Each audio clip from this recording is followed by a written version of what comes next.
It does not matter if you're running the most efficient heat pump on the market or have passive cooling engineered into every inch of your home. Your windows will still be the single biggest source of unwanted heat gain in summer and heat loss in winter. According to the Department of Energy's estimate, for every dollar you spend heating or cooling your home, as much as 30 cents of it leaks straight back out through your glass. But there's an easy fix to that. One that costs just $20 and is so effective, it's been proven to cut a window's radiant heat loss by up to 50% in cold months, and block as much as 80% of unwanted solar heat gain in the warm ones. Over the next few minutes, I'll share this simple trick with you, explain how it works, and how, with just a couple of hours, you can save hundreds on your energy bill every year. Now, before we get to how this actually works, it's important to understand why your windows are such a problem. Because, from a thermodynamic perspective, ordinary glass is an absolute energy disaster. Sunlight entering your house encompasses a broad spectrum of solar radiation, each with varying wavelengths. About 47% of that solar energy arrives as visible light, the part your eyes use to see. Ultraviolet, also known as UV, accounts for about 7%, while infrared accounts for around 46% of radiation. And it's that last one, infrared, that's creating somewhere between 25 to 30% of all unwanted heat gain in your house during these warmer months. And there are two distinct versions of this. Near-infrared is short-wave heat radiating straight off the sun. It passes through ordinary glass as easily as visible light, and it accounts for most of the solar heat that comes through a window on a hot day. Far infrared is the other kind. When that incoming energy lands on your couch, your floor, and your walls, those surfaces warm up and re-radiate it as long-wave heat, the same low, ambient warmth thrown off by a radiator or a wood stove. Because that long-wave heat cannot easily pass back out through the glass, it stays trapped inside. It is the same effect that warms a greenhouse. While in winter, the problem flips, with the same pane of glass to blame.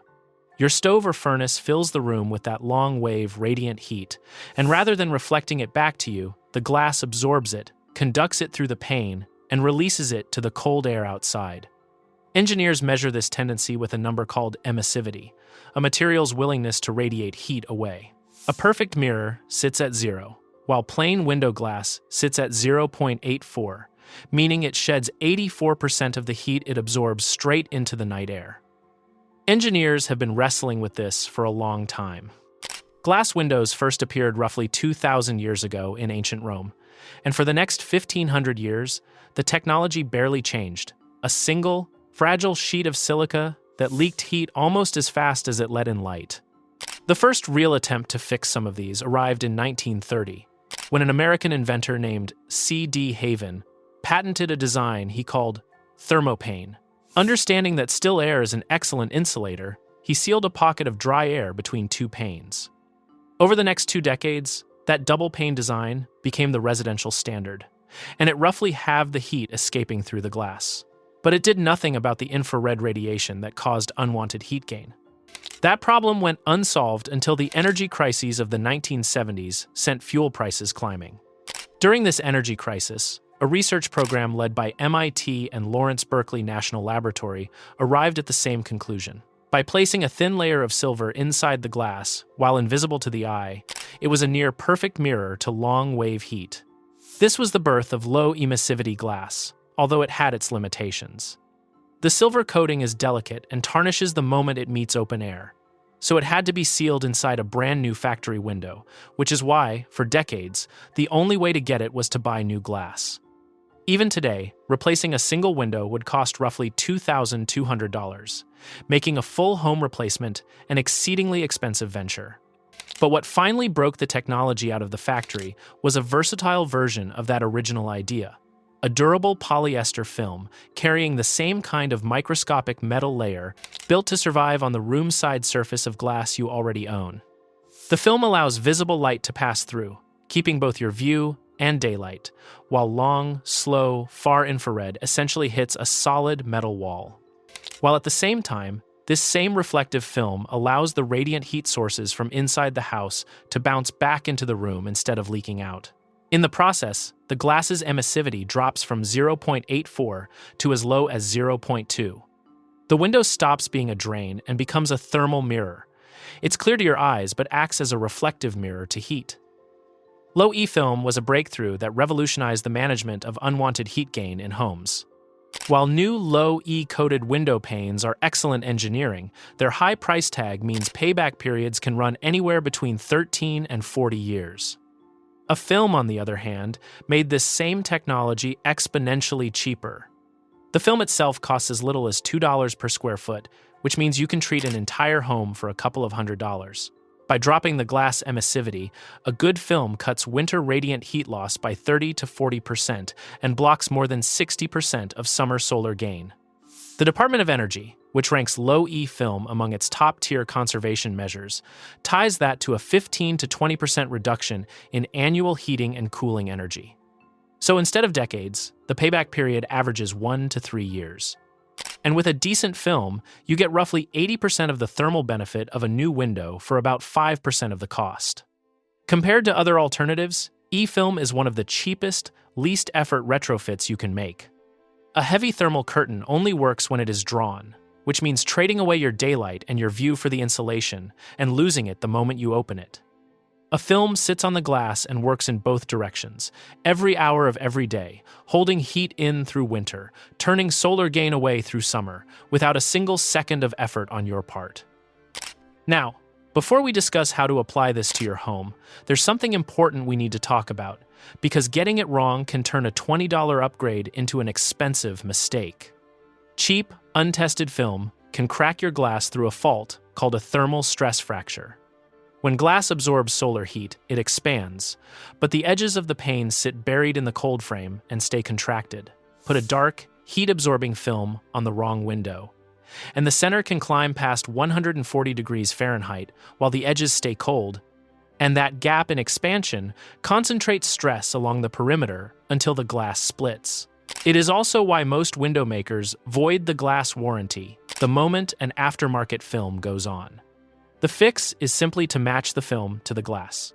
Single-pane windows are the most forgiving, with no sealed air gap to trap heat.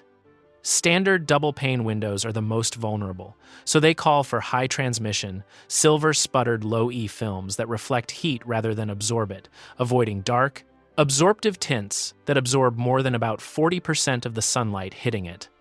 Tempered glass, strengthened in manufacturing to as much as 4 times the strength of ordinary glass, handles almost anything. For anyone willing to work carefully, this is one of the most rewarding weekend retrofits there is, and it needs no power tools or technical skill on your part, just a steady hand and a little patience. First, start with a plan. The biggest returns come from your largest panes, and the windows that take the most direct sun, usually those facing south and west, so prioritize those first. Then match the film to your climate. In a hot region, you want a solar control film with a low solar heat gain coefficient, that is the fraction of the sun's heat that it lets in, used to reflect the heat away. In a cold northern climate, you want the opposite, a high solar gain, low-E film that maximizes the availability of free winter sun by day and locks the heat in once it sets. From there, it comes down to a 4-step installation process, and the first is the one most people skip. The enemy of a clean install is not bad adhesive, it is invisible contamination on the glass. Ordinary window cleaners leave silicone and ammonia residues that stop the film from bonding, so the glass instead gets cleaned with distilled water and a few drops of dye-free, scent-free baby shampoo, which lifts grime without leaving a residue of its own. You spray the pane, scrape every inch with a fresh razor blade held at a shallow angle to lift the baked-on debris your eyes cannot see. Then, squeegee it dry. Next, you cut the film on a clean, flat surface, leaving an inch of excess on all 4 sides as a margin for error. Then comes the trick that makes the whole thing exponentially easier. As you peel the protective liner, you soak both the glass and the film's adhesive with that same solution. The water temporarily deactivates the adhesive, floating the film on a thin cushion so you can slide it into position rather than fight it, because applied dry, the adhesive grabs on contact and tears the instant you try to reposition it. With the film centered, you squeegee firmly from the middle, outward, and overlapping strokes, driving the trapped water and air out to the edges. Then you trim the excess with a fresh blade. leaving a deliberate 1/16 of an inch gap at the frame. That gap is invisible from a foot away, but it gives the last of the trapped moisture a path to evaporate over the 2 to 4 week cure, and it keeps the frame from grabbing and peeling the film as it expands and contracts through the seasons. Once it is cured, clean it only with a soft cloth and mild soap, nothing abrasive. A low-E film is nothing more than a layer of transparent metal, thinner than a human hair, laid onto glass you already own, that lets your light through while turning your heat back, converting an energy-wasting window into a thermal mirror for under 5% of the cost of replacing it.